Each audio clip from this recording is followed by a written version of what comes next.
নমস্কার বন্ধুরা, কেমন আছো তোমরা? আমি কিন্তু অনেক অনেক ভালো আছি।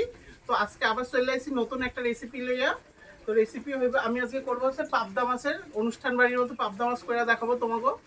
তো পাবদা মাছ করছি পুরোটা তোমরা দেখো, এই অনুষ্ঠান বাড়ির মতো কিন্তু খুব সহজে আর খুব কম সময়ে একটা রেসিপি আজকে তোমাকে করে দেখাবো। তো দেখো, পাবদা মাছ করতে লাগছে যে ভালো করে আমি পাবদা মাছটা ধুইয়া নুন হলুদ আর সর্ষের তেল মাখাই নিছি। লাগতে হইতেছে সর্ষের তেল, যেটাতে আমি করবো কাঁচামরিচ, কালো জিরে, সাদা সর্ষে, লবঙ্কা দিয়ে বাইটটা রাখছি। আর এবার আমি কড়াই গরম করে সর্ষের তেলটা দিয়া দিব, যেটা দিয়ে আমি পাবদা মাছটা ভাজবো। তো দেখো তোমরা, তো তেল কিন্তু গরম হয়ে গেছে। তো প্রথমে আমি পাবদা মাছগুলো ভাইজা নিব। পাবদা মাছে কিন্তু আমি একটু তেল মাখাই নিছি, না কিন্তু পাবদা মাছ প্রচণ্ড ফোটে, সব গায়েটায় তেল ছিটবে।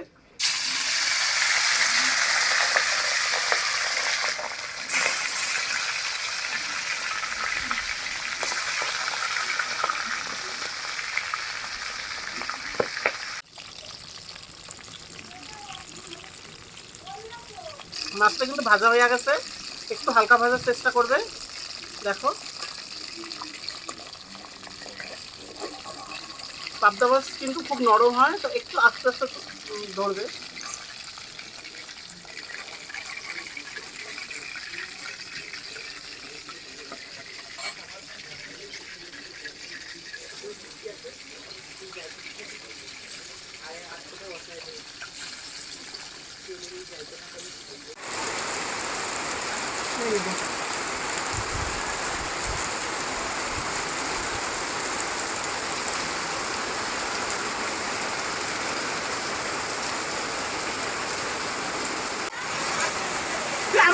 করেছি।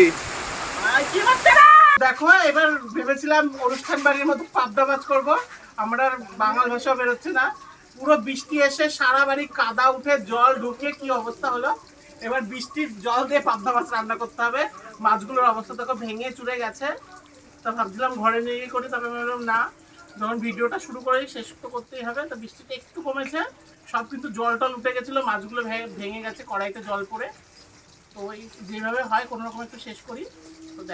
তো দেখো, মাছগুলো কিন্তু সব ভাইজালিছি। তো এবার কড়াই কিন্তু গরম হয়ে গেছে, ফোড়নে দেবো কাঁচা লঙ্কা আর অল্প একটু কালো জিরে আছে, কালো জিরের মধ্যে জল উঠে গেছে, ফেলে দিচ্ছি। অল্প কালো জিরে আছে, দিয়ে দিচ্ছি ফোড়নে। তেলের মধ্যে একটু হলুদ দিয়ে দিব,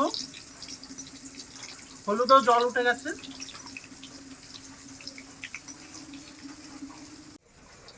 আমি যে সর্ষে আর পোস্ত নুন কাঁচা লঙ্কা দিয়ে বাটা রাখছিলাম, ওটা দিয়ে দিতেছি। কাঁচামরিচ আছে কিন্তু এর মধ্যে বাটা, এটা দিয়ে কষাবো না, এক্ষুনি জল দিয়ে দেবো।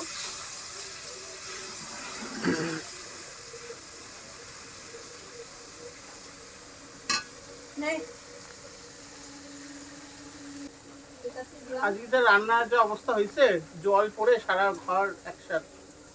আমার রান্নাঘরটার অবস্থা তোমরা দেখছালাও। ভগবানও চায় না আমি আর রান্না করি। দিয়ে দিতেছি লবণ। আজকে আমার মনটাই খারাপ হয়ে গেল। এবারে এই গ্রেভিটা একটু ফুটুক, তারপরে মাছগুলো দিয়ে দিব।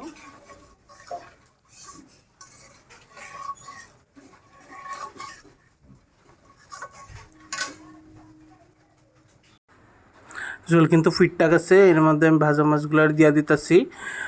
ভাজা মাছগুলো যে অবস্থা হয়েছে, জলটা আমার অনেক কষ্ট করে কিন্তু রান্নাটা শুধু করতেছে, শুধু বন্ধুরা তোমাদের জন্য। যদি আমার চ্যানেলটা ভালো লাগে ফেসবুকে, তো অবশ্যই অবশ্যই ফলো করে দিয়ে লাইক কমেন্ট শেয়ার করে জানাই। আর যদি ইউটিউবে দেখো, তো অবশ্যই অবশ্যই সাবস্ক্রাইব করে বেল আইকনটা প্রেস করে দিও। এইভাবে আমাকে এগিয়ে যাইতে সাহায্য করো, এইভাবেই আমার পাশে থাকো। তো অনেক অনেক ধন্যবাদ তোমাকে সবাই রে, এইভাবেই পাশে থাকো আমাকে।